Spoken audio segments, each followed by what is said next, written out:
So 96 day 2, we are solving rational equations with real world applications.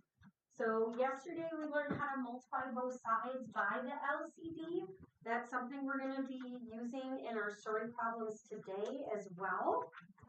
Okay, so we're going to start with example 1, where Kathy is paddling her canoe along the Grand River to her favorite park in East Lansing that is 7 miles away.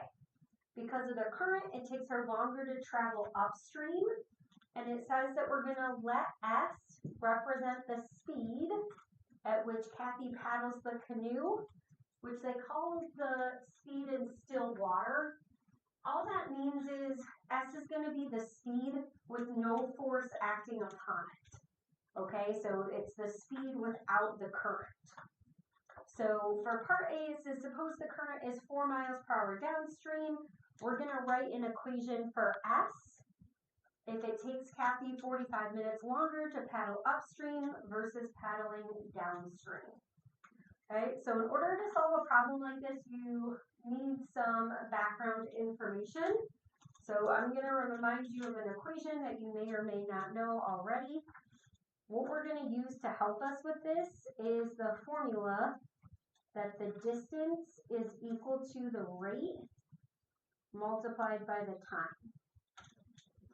Okay, so this is something that you could have used in math previously or science. D equals R times T. Does that ring a bell by chance? Distance equals the rate times the time. Yes, no, maybe so. Okay, so what we know is that when you are traveling, okay, the upstream is going to take a longer because you're paddling against the current. Have you guys taken a kayak in the Grand River or a river before? Or even in some places, sometimes in the lazy river, there's like a current that goes that pushes you. If you try to go back the other way, you have to fight against it. So when you're doing these type of problems, in this case it's going to be the stream, okay? When you're traveling upstream versus downstream, okay, when you find the difference between those, that's going to be your time difference. Okay, okay, so upstream minus the downstream is going to be the time difference. So they told you what the time difference was, right? It takes her 45 minutes longer to paddle upstream versus downstream. Okay, so this is what we know, and this is what we're going to create an equation for. Okay, so in order to do that, if we are talking about the time difference, we want to solve this equation for t. Okay, now you're not going to have to solve for t every time. I'm showing you how to do this so that you can use this in other problems. So if you were to solve d equals r times t for t, what would we do to both sides? You just divide by r to get t by itself, okay, which is telling you that the time is equal to the distance over the rate. Okay, so the distance over the rate is equal to the time. This is what we're going to use in our equation. So before we set that up, we want to make sure we understand what the units are for each one. So the distance is how far you're traveling. What are the units for this, for the distance? The miles. Okay, and we know that because at the beginning it said that her favorite park is 7 miles away. Okay, so the distance is measured in miles. Okay, the rate is in what? In miles per hour, which you know because here they say the current is 4 miles per hour. Okay, now if this is in miles and this is in miles per hour, what does the time have to be measured in? has to be measured in hours. Okay, because if this is miles per hour, okay, miles is the distance, hours is going to be the time. So we are going to have to do some converting here. If they give you 45 minutes, we're going to convert that into hours. 45 minutes is how much of an hour? But yeah, 0.75 or 3/4, whichever you want. Okay, 0.75 or 3/4. Okay, do you guys know how to find that with multiplication? You can always multiply. When you're setting them up, like in chemistry, right, you do the 45 minutes. 1 hour over 60. Yes, 1 hour over 60 minutes, so that you can cancel out the minutes, and then 45 over 60 reduces to 3/4, okay, or 0.75. Okay, so when you are setting this up, okay, it's going to be equal to the time difference. So it's going to be equal to 3/4. And again, I'm giving you this for part A. Okay, so upstream minus the downstream is the time difference. So the time difference is going to be the 3/4. When you are traveling upstream, you are fighting against the current. Okay, and so we're going to do a fraction for upstream minus a fraction for downstream. Okay, the fraction is going to be the distance over your rate. So remember, the distance is how far they're traveling in miles. So how far is Kathy traveling? 7 miles. So the top for both of these is going to be 7. Okay, so the upstream is going to be distance over the rate. The downstream is going to be the distance over the rate. Which one is going to be faster, traveling upstream or downstream? Downstream, okay, because you're going with the current. So if you're going with the current, your speed is going to be S plus the speed of the current. When you're traveling upstream, it's going to be your speed minus the speed of the current. And what is the current speed? 4 miles per hour. Okay, so this is going to be your equation. Okay. All right, and then I'm just going to label these so when you're looking back and doing this on your own, you understand where it comes from. So your S is the speed. You're subtracting because you are working against the current.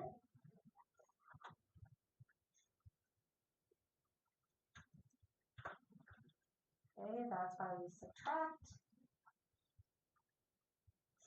Okay, working with the current.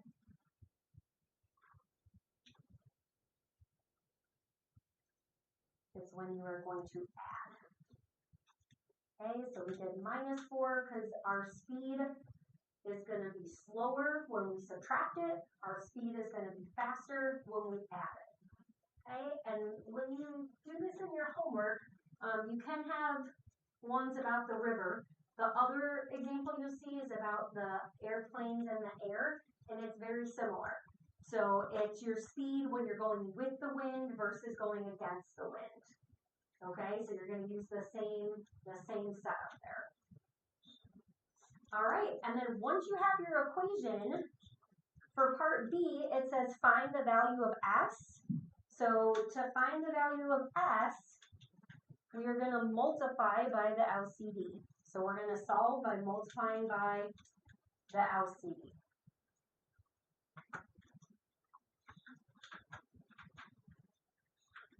Okay. So we're going to multiply by the LCD to solve for S. So when you're picking out the LCD, remember, if you're not sure what your LCD is, just start with the first denominator. My first denominator is S minus 4. That has to be part of the LCD. My next denominator is S plus 4. That has to be part of the LCD. Okay, 4 is not the same thing as S plus 4. So 4 has has to be part of my LCD. Okay, and then from yesterday, hopefully most of us will remember that we are going to multiply each one of these terms by the LCD. The reason why I write each term is so that you can cancel these out. But what you're doing is you're multiplying this side by the LCD and you're multiplying this side by the LCD. But when you multiply on a side with two terms, what do we have to make sure we do? Yeah, you have to distribute, right?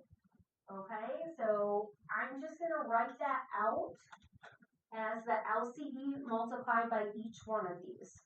Okay, so I'm going to multiply the first one by 4 times s minus 4 times s plus 4. Okay, so I'm multiplying that by 7 over 7 minus 4 minus 7 over s plus 4. And then I'm going to distribute the LCD here. I always write them in the numerator because it is a whole number value. Like the value is over 1.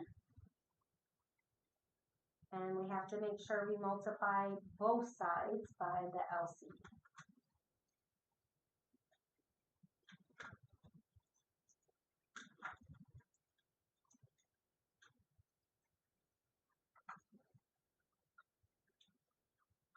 Okay, so when you're doing this, now you are going to cancel out whatever divides to make 1. So you have s minus 4 here, s minus 4 here. Those are going to divide, so you can cancel that out. So what you have left to multiply is 4 times s plus 4 times 7. What I usually do is the 4 times the 7, and I'll write it as 28 times s plus 4, and then I'll distribute it and move it. Okay, you can just go ahead and distribute that if you want. And then we'll do something similar here. So you have s plus 4, which is going to cancel out, because when you divide it, you get 1. And then this is negative 7 times 4, so this is negative 28 times s minus 4. Okay, and then on this side, what's going to cancel?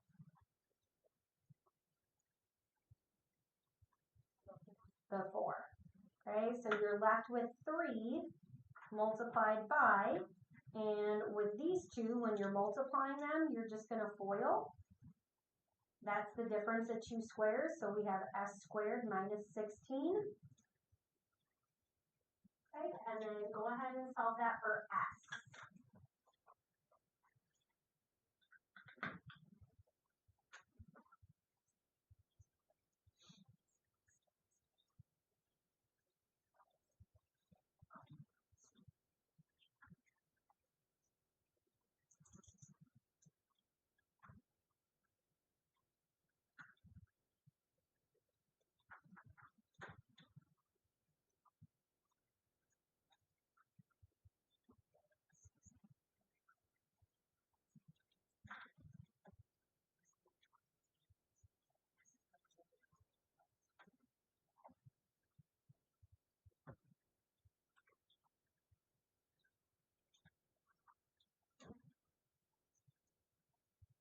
Yep, and you can use your calculator for this.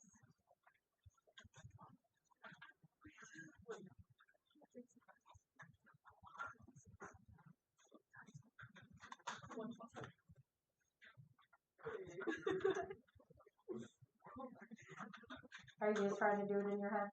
Yeah, just do times 2. So if you double 28, you get 56. Yeah. Mm-hmm. Pretty sure.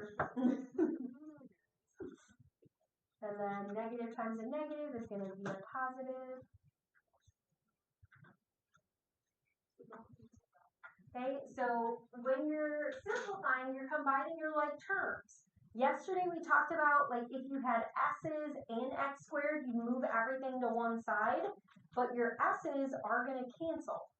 So 28 minus 28s is going to be 0, so you just have the 112 plus 112, which is 224. And so when you don't have a trinomial, you can just move all of your numbers to one side, all of your variables to the other. So you have s squared on this side already.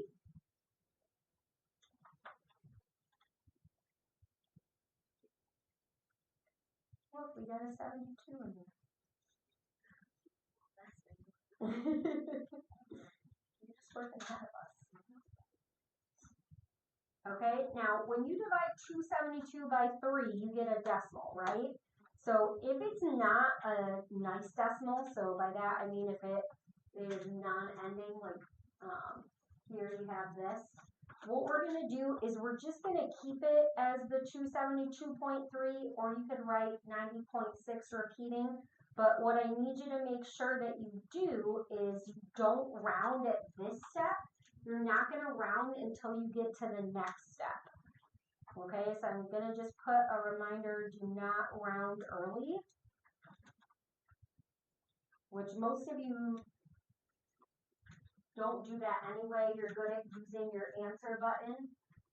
Okay, but once you divide that, you can just do the second square root of your second answer.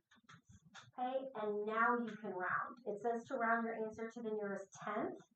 When you take the square root, you generally have your plus or minus.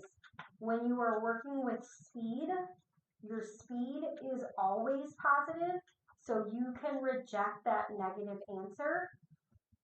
Okay, so you have 9.52, so it's going to be 9.5 miles per hour as your speed. So you always want to just label your units with our story problems. Okay, so 9.52 is going to round to 9.5. And your speed is always positive. I know in other classes you might work with velocity. Velocity has direction, and that's why it can be negative. Okay, but speed is always going to be positive. You can't have a negative speed, but you can have a negative velocity.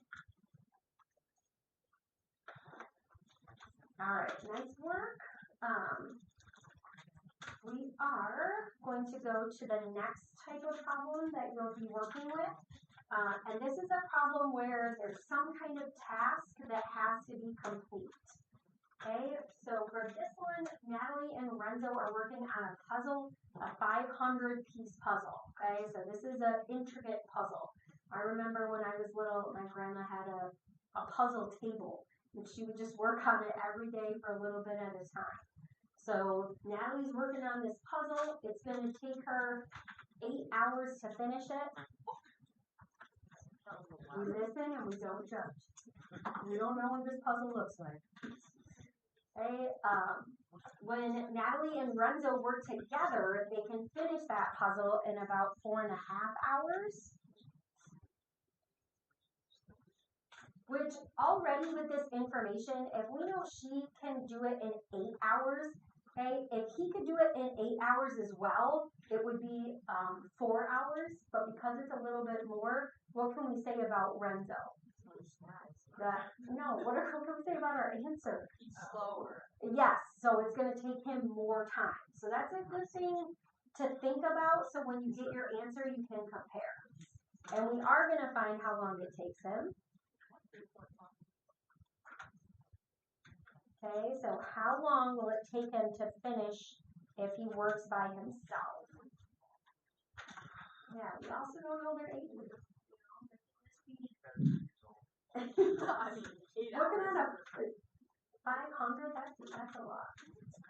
You should do some field work. You guys got any 500-piece puzzles at home? Yeah, I just got to do 1,000 pieces. You did? Okay.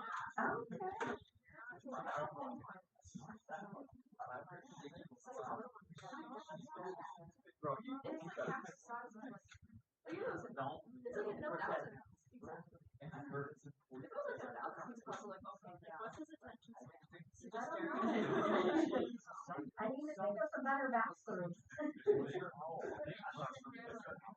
Oh, I wonder how many.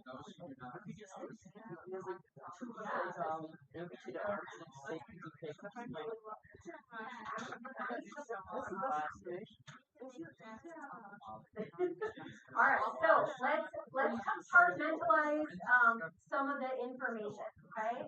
So we are still going to be using the distance equals the rate times time, except now we're going to focus on the rate. So if we're thinking d equals r times t, if we want to solve this for the rate, okay, the rate is going to be, okay, I know the rate is exciting, but let's come back here, okay, no. All right, so the rate we're going to divide, come back to me, okay, we're going to divide both sides by t, so it's going to be the distance divided by the time. Okay, so for Natalie, who takes 8 hours for one puzzle, okay, the way we would write the rate, okay, is your distance. The distance in this case is the puzzle. So there's one puzzle, so it's going to be 1 over the time, which is 8 hours. Okay, for Renzo, we don't know how many hours, so we can just call it T, or you could call it H, call it X, whichever you want. Again, the distance is still one puzzle, so his rate is 1 over T. And then together, they can do one puzzle in 4.5 hours. Okay, so it'll be 1 over 4.5. Okay, and they did give us all hours in this, which is great. If they didn't give you everything in hours, you would have to do some conversions. And then I'm going to give you an equation that you can use, that you can apply to different situations. So what we know here is we know that together they can do one complete puzzle. Okay, so whatever we're going to do is going to equal 1. I'm going to call it a complete task because when you're doing this with other problems, it's not always going to be a puzzle. Okay, and since we know that they can do one complete task in 4.5 hours, what we're going to do is we're going to take Natalie's rate, okay, and multiply that by the time, because the distance is going to be one complete task. Okay, so it's going to be her rate times the time together plus Renzo's rate multiplied by the time together equals one complete task.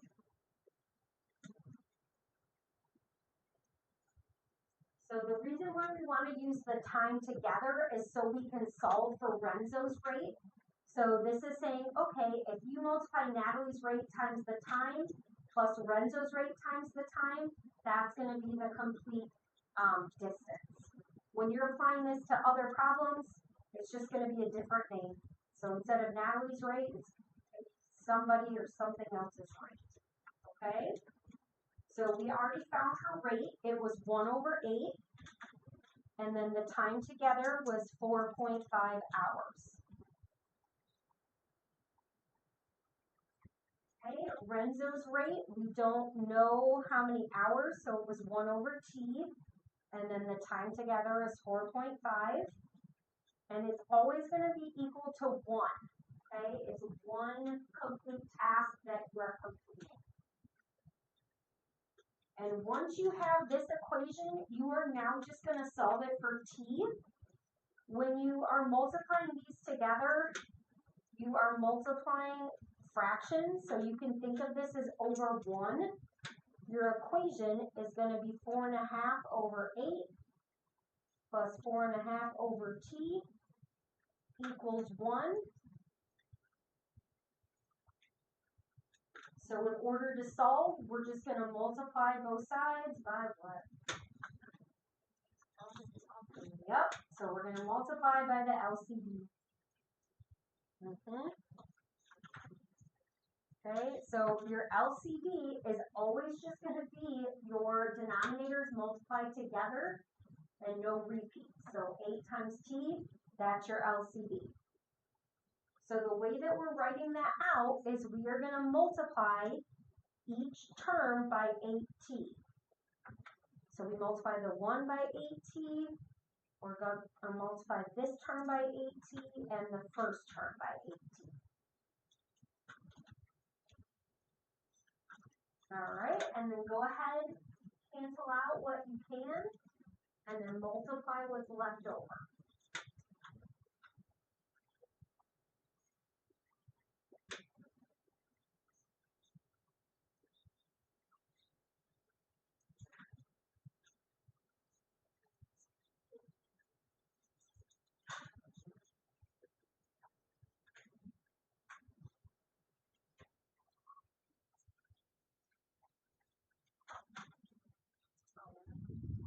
Okay, so you have the 4.5 times t. Here the t's will cancel. So you'll do 8 times 4.5. And then that's going to equal 8t. So we're going to get all the t's together.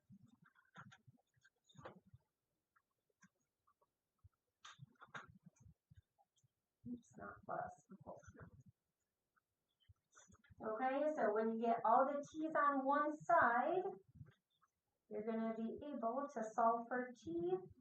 And we are going to write this in terms of hours and minutes. Okay, so when you divided both sides by 3.5,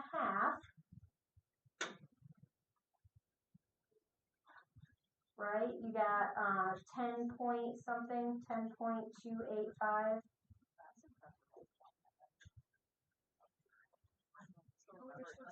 Oh. Once you have that, I put the dot, dot, dot to show that I'm not rounding. So don't round early. We are always going to write this in terms of hours and minutes because that's how it's going to be on your assessment. So we're just going to practice that. So write in terms of hours and minutes. Okay, and when we do that, we're going to round to the nearest minute.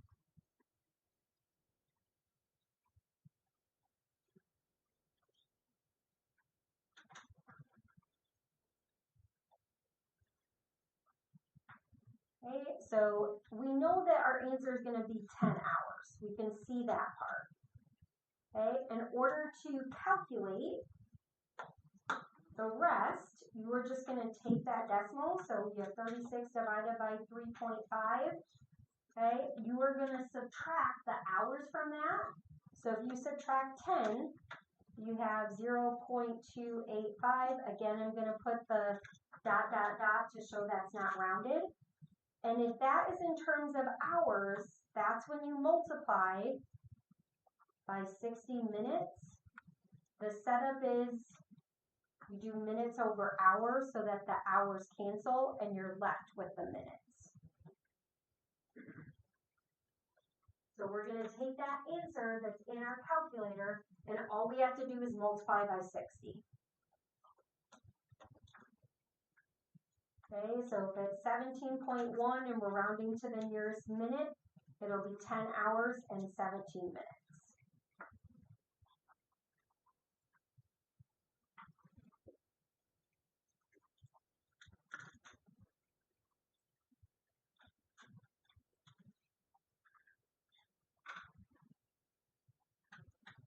Okay, and then the last type of problem we're going to have involves some chemistry. Yeah. Okay, so rubbing alcohol typically contains 70% of isopropyl alcohol. Okay, so are you guys familiar with rubbing alcohol? Do you guys use that in chemistry sometimes? There's something on fire.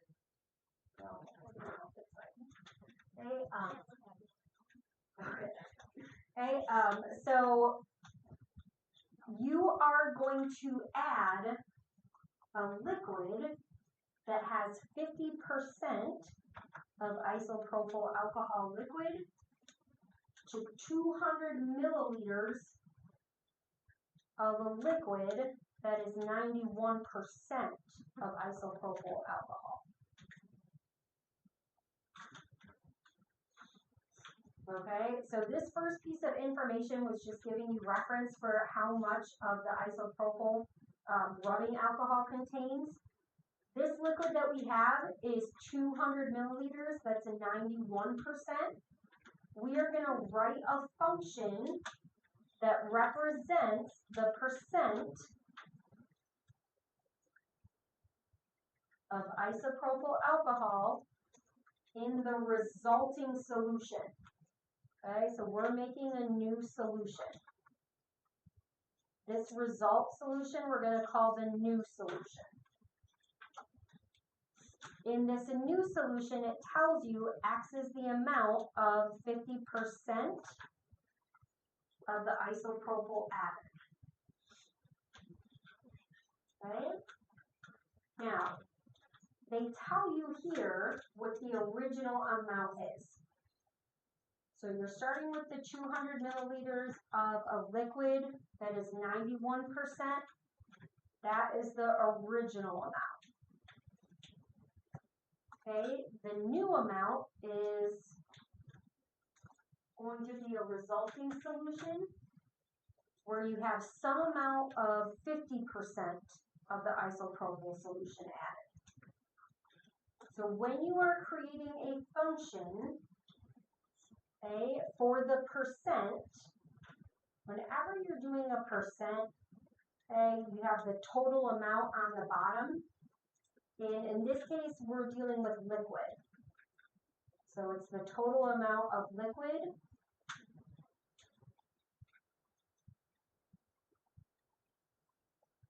in this particular example, it's going to be in milliliters.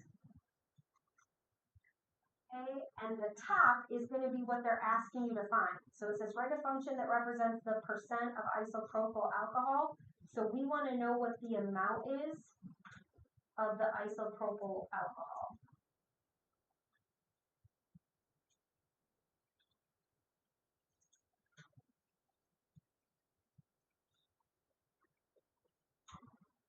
Okay, so in order to do that, I'm going to show you how you can set up a chart to help you create the function.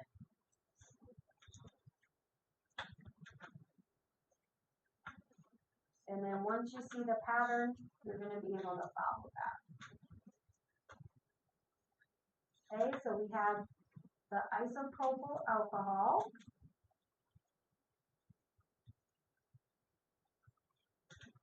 Okay, which is the amount that we're trying to find. And then we're also going to talk about the total amount of liquid that we have. Okay, so we're going to have the original amount, the added amount, and that's going to be the new solution.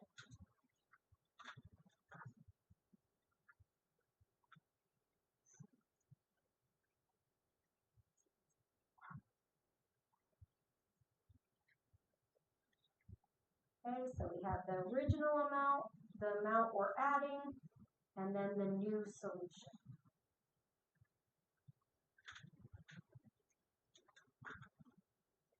Okay, so we're going to fill out these boxes accordingly. Okay, so in the original, they tell you that it's 200 milliliters of a liquid that's 91% isopropyl alcohol. So it's a 91% of 200. The way that we write that would be 0.91. Anytime you have a percent, you're writing it as a decimal. And if it's of 200, you would just multiply it by 200. Okay? And you can leave it just like this, because sometimes you might have not a whole number, like a long decimal. So you can write it like this. That's the same way that your textbook does it. And then the total amount of liquid is that 200 milliliters. Okay, so that's the original amount. 91% of the 200, so your total is your 200. The amount that you're adding is the 50%. So it's 50% of X, which is the amount of it. We don't know what it is, it just says it's X. So 50% of X can just be written as 0.5X or 0.50X. Either one is fine. So we don't know the amount of the liquid, we know that it's called X. So X milliliters is going to be how much we're adding. And then our new solution is just going to be those two things combined. So it's the 0.91 times 200 plus 0.5X. The total amount of liquid is the 200 milliliters plus the X milliliters. Okay, so when you're coming up with your function, the total amount of liquid is just the 200 plus X in the denominator. That's your total amount. On the top, you have 0.91 times 200 plus 0.5X.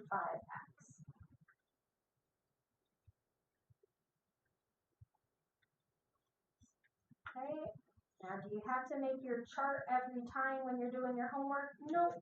This is just to help you organize the information so you know how you're setting up your function.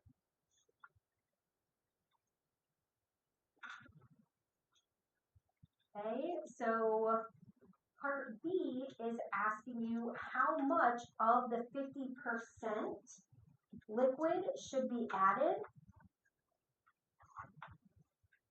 to create a rubbing alcohol that is 70%. Okay, so that standard rubbing alcohol is what we want to create. And this is what we're going to be adding. So what we have to do is we have to set that function equal to 70%. So that function we created in part A, okay, if we set it equal to 70%, there's several ways that you can write 70%. I'm going to write it as a fraction, so 70 over 100 is how you can write the percent as a fraction. You could also set it equal to 0.7, and you could solve it from there. Okay, and then your function is the 0.91 times 200 plus 0.5x over 200 plus x. Okay, if you wanted to, you could also reduce this. You could make it 7 over 10. That's fine. I'm not. I'm just going to multiply by the LCD as it is. So when you multiply by the LCD, whenever you're unsure, just look at the denominators. The first denominator is 200 plus x. The second denominator is 100. So that's what I'm going to be multiplying each side by. Okay, if you reduce, then you'd multiply by 10 times that value. So 100 times 200 plus x. 100 times 200 plus x.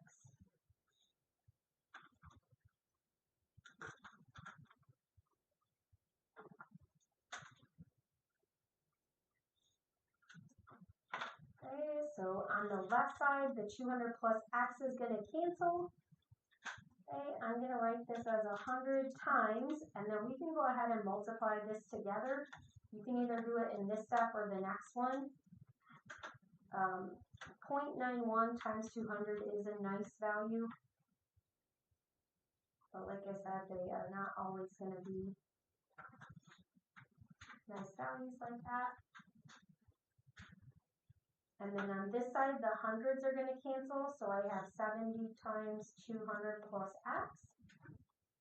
And all we need to do is distribute and solve that for x.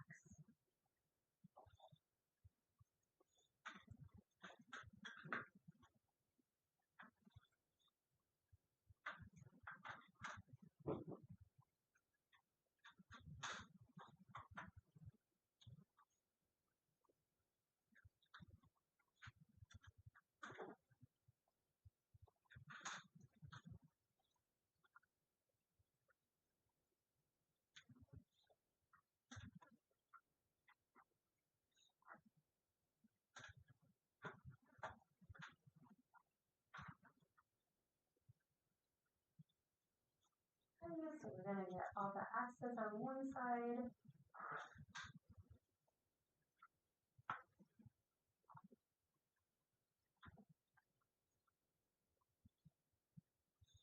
And then by 14,000 over here.